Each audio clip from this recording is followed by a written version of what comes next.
Welcome back to Only Talk Sports. We talk sports every single day, or at least we try to. I'm Russ Jeffrey. Subscribe to the channel if you like sports content. Hit that notification bell so you never miss another video. Amid all of this conference realignment, let's get back to some football and preview another college football team's 2023 season. Today, it's the North Carolina Tar Heels. Now, they're a really interesting team because last year, the Tar Heels went 9-4. And for North Carolina football, that's pretty solid because they've had a lot of bad years before the Larry Fedora and Mack Brown era.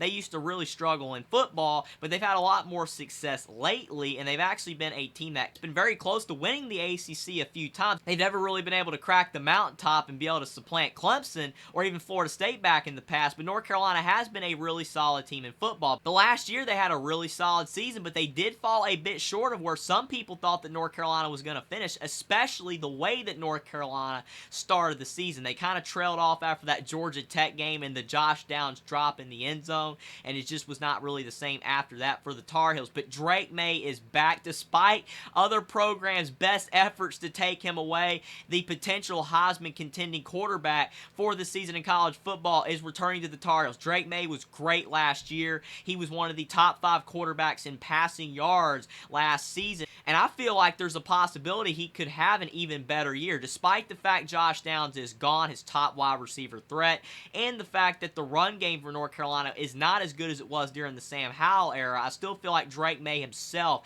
can carry the offense because he is such a dual threat quarterback. He is a sneaky good runner, and he's really good through the air, and Mack Brown is a guy that has had a lot of success with talented quarterbacks. You look at when he was at Texas and when he had Vince Young, he won a national title. Can Drake Maye do the same at North Carolina? I don't feel like North Carolina will be a national title contender like Texas was, because we'll get to the other side of the ball. North Carolina's defense still needs a lot of work, but Drake Maye could have a great season himself and maybe be able to lead North Carolina to a lot of success on the offensive side of the ball. Maybe win the Heisman like Lamar Jackson did back in 2016, despite Louisville only having an 8-5 record. But it's going to be really interesting to see. But North Carolina's success does hinge on Drake Maye just as much as it hinges on the defense, because if Drake Maye does not play as well as he did last year, there's no way that North Carolina is going to be able to replicate the season they had last year. And if North Carolina's defense does not improve, then North Carolina won't be able to improve on what they did last season. So it both goes hand in hand. It's going to be really interesting, but I am very excited to see Drake Maye this season.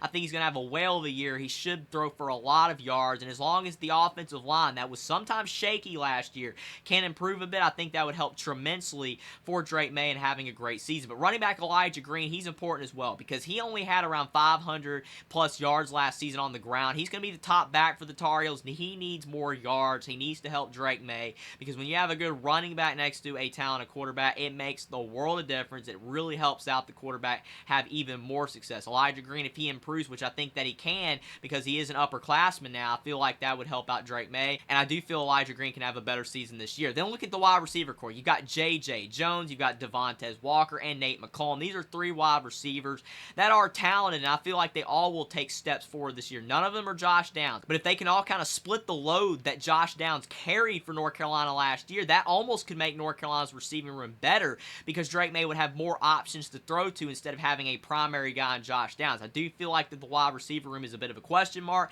but if these guys do improve, I think that would really help North Carolina possibly have an even better offense than last year, even though that is a slim possibility, but definitely not impossible as well. But again, the defense, as I said before, is the key, because linebacker Power Echols and linebacker Cedric Gray, they're both back, and they're very talented players.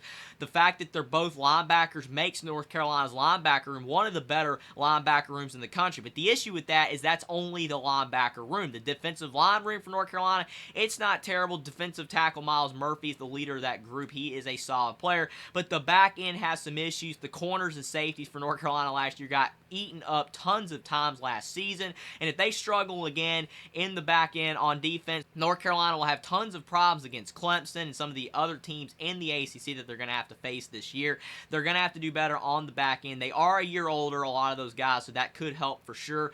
We'll have to see, but North Carolina's secondary and how they play next season is definitely going to have an impact on how good North Carolina could possibly be. Kicker Ryan Coe, he leads the special teams unit for North Carolina. If Ryan Coe can kick at a high level this year, that would definitely help out North Carolina, because you always want to have a good kicker, especially if drives stall or if you're in a late game situation. You need a field goal to win or tie a game. It's always good to have a good kicker, and I feel like Ryan Coe will be solid for the Tar Heels this season. But now let's get to the 2023 football schedule, because that's that's what it comes down to, looking at the schedule for all these teams, just as important as the roster in determining how good a team is going to be, because the schedule could be really, really tough and it makes it a lot harder for you to have success, or it could be really, really easy and you could have a bad team but maybe do a lot better than expected.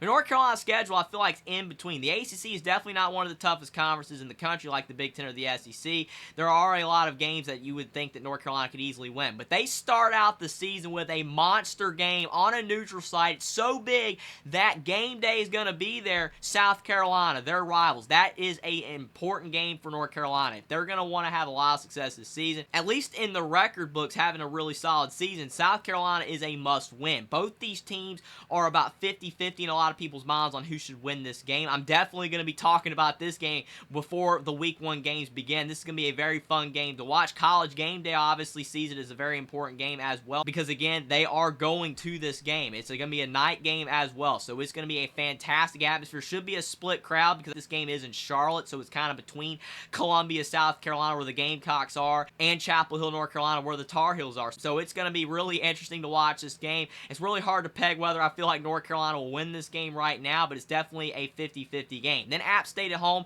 North Carolina had a scare in Boone last year where they barely won that game by 2 points. There was a lot of crazy antics at the end of the game. Even Mack Brown breathed a sigh of relief that they were able to get this win. You feel like North Carolina would have a better chance at home this time, but you just never know. Then they play Minnesota at home. Minnesota's a tough Big Ten team. I feel like North Carolina might have a little bit of an edge here because they're at home, but still, it's not a gimme for North Carolina to win this game. They could beat South Carolina and lose to Minnesota. Both these are tough games. And they have at Pitt. Pittsburgh is not the team they were a couple years ago when they had Kenny Pickett. They struggled a bit last year with Keaton Slovis. He's out the door to BYU, so now Pittsburgh's got a lot of question marks. Pat Narduzzi, though, still a solid coach, and it's always tough to win at Heinz Field. Pittsburgh has a great crowd, so North Carolina, that's not an easy game as well. Syracuse and Miami and Virginia are all at home. Two of those three should be easy. Syracuse can be a pesky team, but they're usually tougher in the Carrier Dome. Virginia's been really struggling lately. Tony Elliott has a tough job to fix there. Miami for North Carolina at home, they've got a lot of talent. Miami can sneak up on teams when you're not expecting them to play well. Miami usually plays worse against teams that they think they can beat, so maybe Miami will give North Carolina a fight. That's not a game North Carolina can sleep on. At Georgia Tech,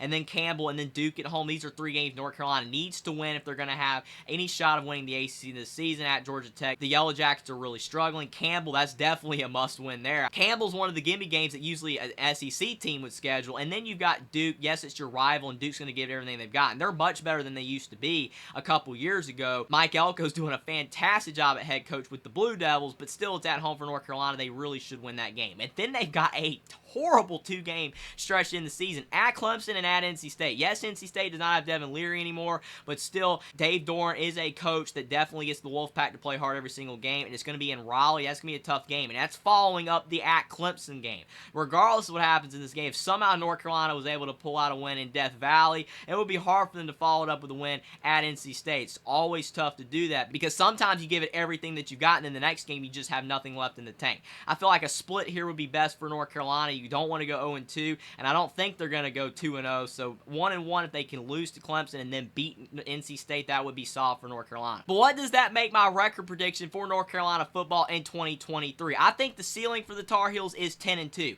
and that would give them a shot to possibly win the ACC, because if they lose one of the two games between South Carolina and Minnesota in the non-conference, and that would only give them one ACC loss, and if Clemson somehow had an ACC loss as well, and it was to North Carolina, then the Tar Heels would have the tiebreaker, and they would be able to get into the ACC title game and possibly be able to win the ACC. So I definitely think it is possible that the Tar Heels can be an ACC title contender, but that is my absolute ceiling for North Carolina at 10-2. I don't think that's what their record is going to be. The floor is 6-6.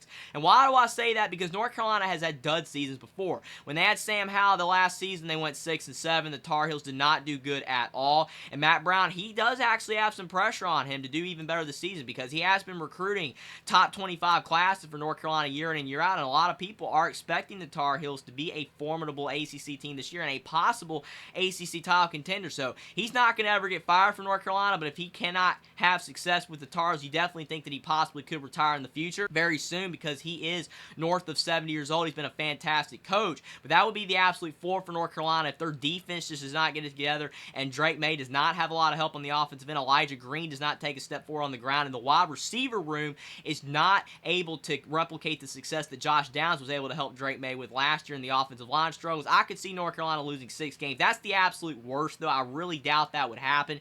But there's a lot of tricky games like the South Carolina game, the Minnesota game, at Pitt, Miami at home. You've got at Clemson and at NC State. I could see 6 losses, but that would be highly unlikely. My record prediction for North Carolina is to be just like they were last year, 8-4, and then possibly being in a bowl game against an opponent that's not as tough as the opponent they played last year in their bowl game, and they'll win that game and probably go 9-4 like they did this past season, going 9-4, but they were 9-3 in the regular season last year. I do think North Carolina can do better than 8-4. Like I said, their ceiling is 10-2, but there's a lot of tricky games. I just don't trust North Carolina's defense outside the linebackers room to be that much better until I see it. I can't really believe it. And then on the offensive side of the ball, I feel Drake Maye is going to be fantastic, but how much help he's going to get, it's going to be really interesting to see how well a lot of the other positional groups on the offensive side of the ball for North Carolina do improve next season. But I do think that North Carolina will go 8-4 in 2023 for their record prediction in college football. I think they'll have a lot of success, maybe a little bit underwhelming